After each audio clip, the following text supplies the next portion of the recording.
ये कहानी है एलिस की, जिसने अभी अभी जवानी की दहलीज पर कदम रखी है। इसलिए उसे लड़कों में बहुत ही ज्यादा रुचि है और अब वो किसी के साथ इंटीमेट होना चाहती है। और जब उसे कोई नहीं मिलता है तब वो अपने आप को खुद ही प्लेजर देती है और अपने आप को छूती है। हम लोग देखते हैं एलिस एक कैथोलिक स्कूल में पढ़ती है, इसलिए उसे बार बार ये समझाया जाता है ये सब शादी से पहले करना बिल्कुल गलत है और ईश्वर की नजरों में ये पाप है। लेकिन एलिस से अब रहा नहीं जा रहा था और वो अपने आप को प्लेजर देती है, लेकिन ऐसा करते हुए उसे ये बात समझ में नहीं आ रही थी कि ये सब सही है या गलत।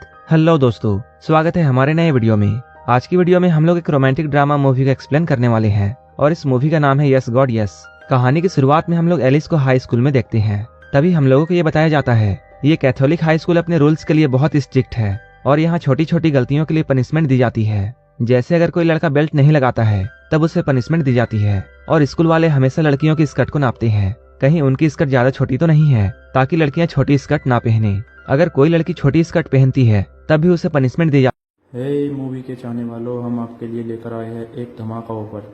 नेटफ्लिक्स और अमेजोन पर भारी भरकम छूट आपके सामने अभी प्लान लिखे हुए हैं। अगर आपको हमारे प्लान चाहिए तो दिए गए व्हाट्सएप नंबर पर कांटेक्ट करें।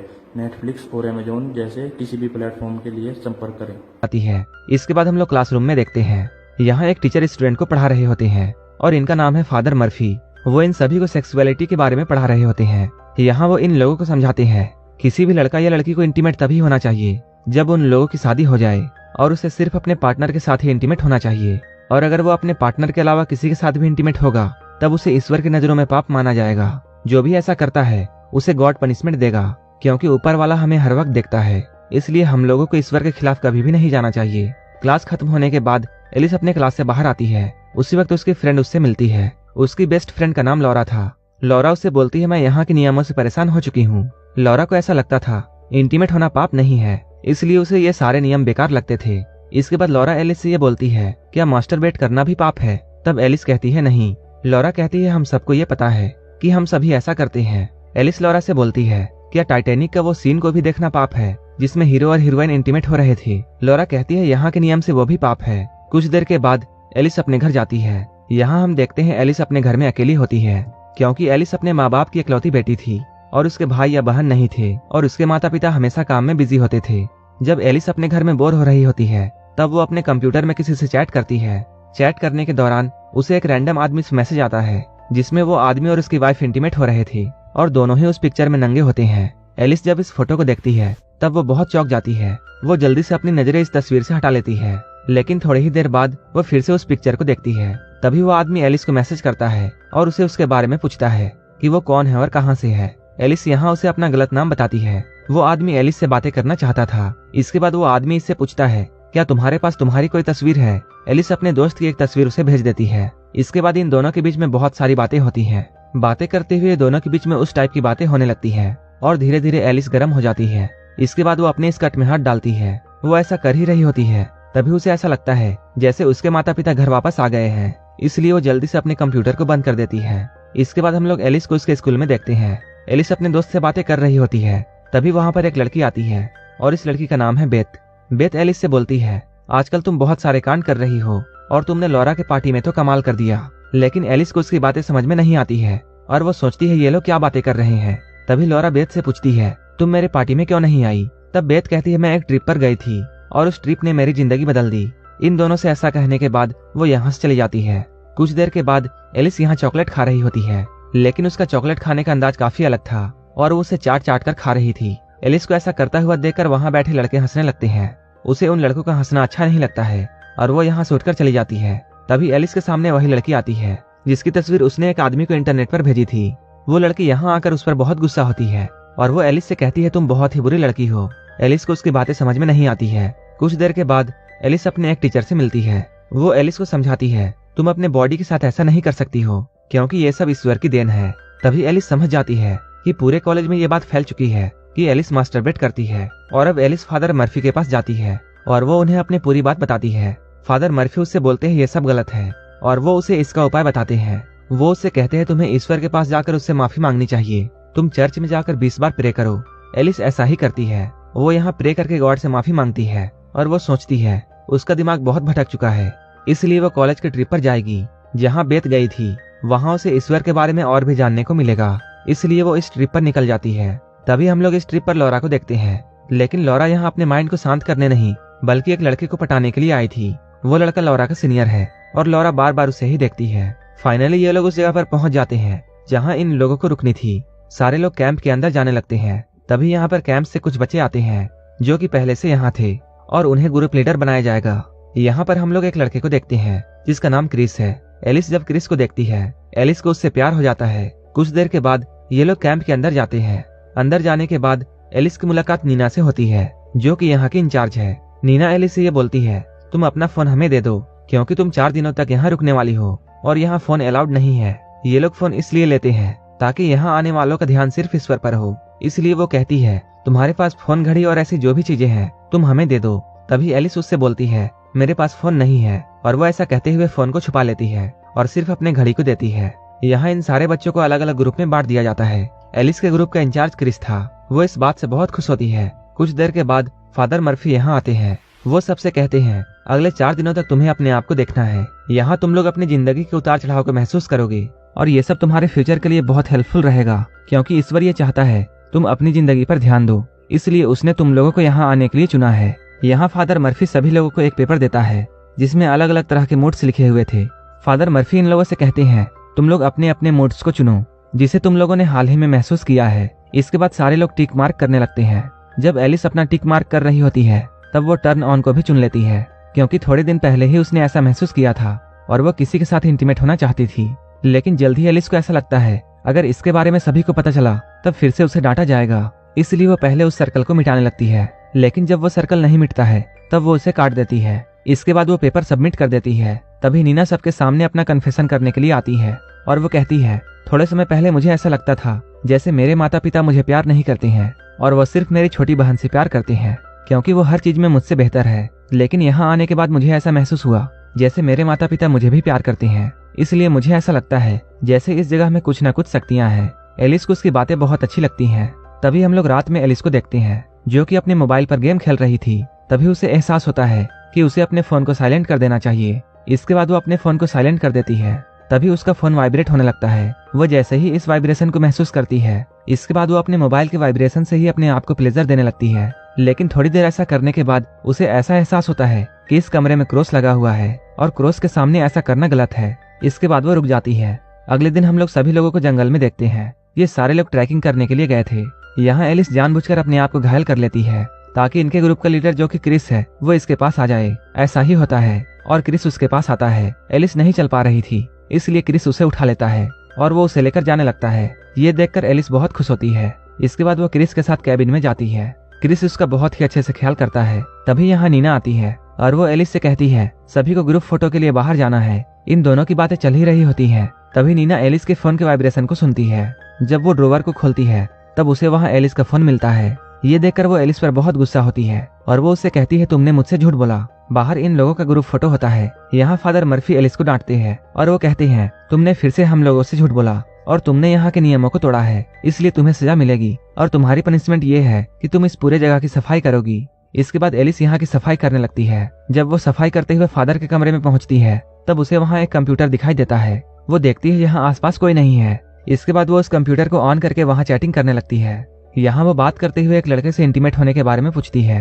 तभी उसे ऐसा लगता है जैसे यहाँ कोई आ रहा है, इसलिए वो जल्दी से कंप्यूटर को बंद करके यहाँ से बाहर चली जाती है। लेकिन जैसे ही वो यहाँ से बाहर जाती है उसे नीना मिलती है। नीना उससे कहती है, सारे लोग सच ही कहते हैं, तुम्हारे अंदर बहुत हवस है। एलिस को ऐसा बोलने के बाद नीना यहाँ से चली जाती है। अब इन सभी का यहाँ 3 दिन गुजर चुका है। जब सारे लोग बैठे होते हैं तभी फादर मर्फी यहाँ आते हैं और वो इन लोगों से ये कहते हैं, किसी ने मेरे कंप्यूटर का इस्तेमाल किया है और वहाँ उसने चैट भी किया है, इसलिए तुम सबकी भलाई इसी में है कि तुम लोग चुपचाप मुझे बता दो कि मेरे कंप्यूटर का इस्तेमाल किसने किया है। लेकिन कोई भी इस बात को एक्सेप्ट नहीं करता है। इसलिए मर्फी इन लोगों से यहाँ कहता है, ऊपर वाला सारी चीजों को देख रहा है और इसकी पनिशमेंट ऊपर वाला तुम्हें जरूर देगा। इसके बाद फादर मर्फी एक एक करके सारे बच्चों का इंटरव्यू लेता है ताकि उसे ये पता चल जाए उसके कंप्यूटर का इस्तेमाल किसने किया है। जब एलिस की बारी आती है तब फादर मर्फी उससे बोलता है, पूरे कॉलेज में तुम्हारे बारे में चर्चे हैं और तुम्हारे हवस के बारे में सभी को पता है। मैंने तुम्हारे पेपर में देखा था, तुमने टर्न ऑन को भी सर्कल किया था। एलिस यहाँ बहाने बनाती है और वो फादर मर्फी से ये कहती है,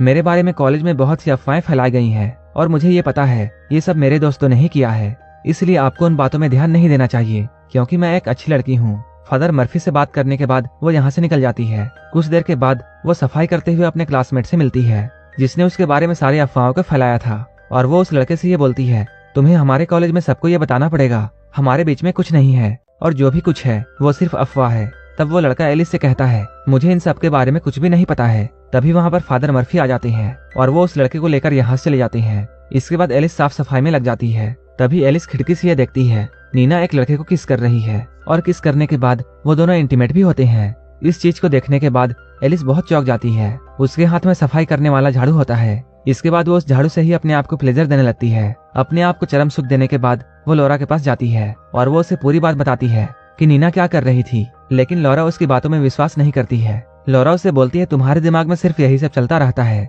इसलिए तुम्हें सभी लोग ऐसे लगते हैं क्योंकि तुम्हारे दिमाग में बहुत सारा हवस भरा हुआ है। तुम्हारे जैसी लड़की मैंने आज तक नहीं देखी है, इसलिए तुम अब से मुझसे बात नहीं करोगी। इतना कहने के बाद लौरा यहाँ से चली जाती है। एलिस को बहुत ही ज्यादा गुस्सा आता है। इसके बाद एलिस को कहीं से उस लड़के का ब्रेसलेट मिल जाता है। ये ब्रेसलेट उसी लड़के का था जिसने एलिस के बारे में अफवाह फैलाई थी और वो उसके ब्रेसलेट को उठाकर फादर के कंप्यूटर के पास रख देती है ताकि सभी को ऐसा लगे उसी लड़के ने फादर के कंप्यूटर से चैटिंग किया था। और वो फादर के रूम की तरफ जाती है। तभी फादर यहाँ आते हैं और एलिस जाकर छुप जाती है और वो यहाँ आने के बाद अपने कंप्यूटर को ऑन करते हैं। इसके बाद वो अपने कंप्यूटर में एडल्ट मूवी देखते हैं और वो साथ ही साथ मास्टरबेट करते हैं। इस चीज को देखने के बाद एलिस बहुत हैरान होती है। इसके बाद वो गुस्से में बाहर आती है। उसे ऐसा एहसास होता है सभी लोगों ने अपने बारे में कुछ न कुछ छुपा कर रखा है और सबके अंदर ही हवस है। इसलिए वो क्रिस के पास जाती है और वो क्रिस को किस करने लगती है। क्रिस भी उसे किस करता है, लेकिन धीरे धीरे ये लोग इंटीमेट होने लगते हैं। तभी क्रिस को एहसास होता है कि ये सब गलत है, इसलिए वो यहाँ से भाग जाता है। एलिस यही सब सोच रही थी। तभी ये लोग रात में बोनफायर बनाते हैं और उसके आसपास बैठकर ये लोग एंजॉय करने लगते हैं। लेकिन एलिस आज के बारे में सोच रही थी, इसलिए एलिस कैंप को छोड़कर भाग जाती है और वो सुनसान सड़कों पर चलते हुए एक बार में पहुंचती है। वो बार के अंदर जाती है। यहाँ उसकी मुलाकात एक औरत से होती है और उसका नाम जीना है। ये लोग यहाँ एक दूसरे से बातें करते हैं। बातों ही बातों में जीना अपनी कहानी एलिस को बताती है और वो कहती है, जब एक समय था जब वो भी कैथोलिक हुआ करती थी, लेकिन एक वक्त के बाद वो इन सारी चीजों से तंग आ गई क्योंकि उसे हर बात पर डांटा जाता था और हर चीज में उसे डराया जाता था। अगर तुम ये करोगी तब गॉड तुम्हें ये पनिशमेंट देंगे, अगर तुम वो करोगी तब गॉड तुम्हारे साथ ऐसा करेंगे। इसलिए जीना इन सारी बातों से तंग आ गई। जब एलिस जीना की बातों को सुनती है तब एलिस को ऐसा लगता है जैसे जीना अपने बारे में नहीं बल्कि उसी के बारे में बता रही है। एलिस जीना से कहती है, मैंने टाइटैनिक मूवी में एक सीन देखी थी जिसमें एक्टर और एक्ट्रेस इंटीमेट हो रहे थे, लेकिन मुझे उसके बारे में भी ये बताया गया अगर मैं उस सीन को देखूंगी तब मैं नर्क जाऊंगी, इसलिए मैं अब इन सब से परेशान हो चुकी हूँ। तब नीना उससे बोलती है, सभी लोगों के अंदर ये फीलिंग होती है, लेकिन कुछ लोग उसे छुपा लेते हैं जबकि कुछ लोग उसे नहीं छुपा पाते हैं। और जो लोग इस तरह की फीलिंग को नहीं छुपाते हैं, दुनिया उन्हें बुरी समझती है और दुनिया ऐसा समझती है जैसे उनके अंदर हवस है। इतना कहने के बाद जीना उससे बोलती है, चलो मैं तुम्हें कैंप छोड़ देती हूँ। इसके बाद वो एलिस को कैंप छोड़ने के लिए आती है। जब एलिस यहाँ से जा रही होती है तब नीना उससे बोलती है, तुम्हें दूसरे कॉलेज में एडमिशन लेने के बारे में सोचना चाहिए। एलिस को भी उसकी बातें अच्छी लगती हैं। इसके बाद एलिस कैंप में वापस आती है। सुबह हम लोग ये देखते हैं फादर मर्फी उस लड़के को अपने पास बुलाते हैं जिस लड़के का ब्रेसलेट एलिस ने वहाँ रखी थी। अब सभी जगह ये बात फैल जाती है उसी लड़के ने फादर के कंप्यूटर से गंदी गंदी चैट्स की थी। ये जानकर लौरा एलिस के पास आती है और वो उससे माफी मांगती है क्योंकि लौरा ने एलिस को गलत समझा था। यहाँ एलिस उससे कह रही होती है, मैं तुम्हें बहुत गलत समझती थी, मुझे ऐसा लगा था जैसे तुम्ही ने फादर के कंप्यूटर से वो चैट्स किए थे, लेकिन मैं तुम्हारे बारे में बिल्कुल गलत थी और मुझे माफ कर दो। तभी फादर मर्फी यहाँ आते हैं और वो इन लोगों से ये बोलते हैं, मैं ये चाहता हूँ कि तुम लोग एक एक करके यहाँ का एक्सपीरियंस सभी के साथ शेयर करो कि तुम्हें यहाँ कैसा लगा। तभी वो लड़का इन लोगों के सामने आता है जिस लड़के का ब्रेसलेट एलिस ने फादर के रूम में रखा था। वो अपने किए के लिए बहुत शर्मिंदा है कि उसने फादर के कंप्यूटर से गंदी गंदी बातें की। उसके बात को सुनने के बाद एलिस बहुत चौंक जाती है क्योंकि उस लड़के ने ऐसा किया नहीं था, लेकिन फिर भी वो ऐसा क्यों बोल रहा है। तभी एलिस को ये समझ में आ जाता है कि उस लड़के को ये पता चल चुका है कि उन चैट्स को एलिस ने किया था, लेकिन उस लड़के ने एलिस के बारे में पहले ही अफवाह फैलाई थी और अब वो अपने किए के लिए शर्मिंदा है और जिसका प्रायश्चित वो अभी कर रहा है। उसके बाद एलिस की बोलने की बारी आती है। एलिस जैसे ही माइक के पास आती है वो यहाँ कहती है, सभी के यहाँ अपने अपने सीक्रेट्स हैं और सभी लोगों ने अपने अपने सीक्रेट्स को छुपा रखा है और कुछ लोग दूसरों के सामने ये नाटक करते हैं कि सभी लोग नियमों का पालन करें और वो ईश्वर से सभी को डराते हैं। इतना कहने के बाद एलिस यहाँ से चली जाती है। इसके बाद वो अपने कंप्यूटर को ऑन करती है। यहाँ वो अपने नए कॉलेज के बारे में सर्च करती है जहाँ उसे एडमिशन लेना है। अगले दिन जैसे ही वो अपने कॉलेज में जाती है वो यहाँ क्रिस को देखती है। क्रिस यहाँ बहुत ही अनकंफर्टेबल फील कर रहा था। एलिस उससे बातें करती है और उसे थोड़ा कंफर्ट फील कराती है। वो कहती है हमारे बीच जो भी कुछ हुआ है तुम उसे भूल जाओ, क्योंकि हम लोग अभी भी अच्छे दोस्त हैं। इस बात को सुनने के बाद क्रिस बहुत खुश होता है। इसके बाद एलिस जाती है फादर मर्फी के पास और वो उनसे कहती है मैं यहाँ कुछ कन्फेस करना चाहती हूँ। और वो कहती है जब मैं कैंप में गई हुई थी तब मैंने वहाँ एक आदमी को देखा था जो कि अपने कंप्यूटर में पोर्न वीडियोस देख रहा था और वो उसे देखते हुए मास्टरबेशन कर रहा था। एलिस की बातों को सुनने के बाद फादर मर्फी ये समझ जाते हैं कि एलिस उन्हीं के बारे में बात कर रही है, लेकिन वो इस बात को इग्नोर करते हैं और वो एलिस से ये कहते हैं तुम्हें किसी को ऐसा करते हुए देखने की पनिशमेंट मिलेगी, तुम ईश्वर के पास जाओ और अपने कर्मों के लिए 100 बार प्रार्थना करो। इसके बाद एलिस यहाँ से निकलती है, लेकिन वो ईश्वर के पास प्रार्थना करने नहीं जाती है, बल्कि वो अपने घर वापस आती है। वो यहाँ फिर से टाइटैनिक मूवी वाला सीन लगाती है और वो उसी सीन को देखती है जिसमें हीरो हीरोइन एक दूसरे के साथ इंटीमेट हो रहे थे। और वो उस सीन को देखने के बाद अपने हाथ से अपने आप को प्लेजर देती है। एलिस के हथौड़े के साथ ये मूवी यहीं पर खत्म हो जाती है।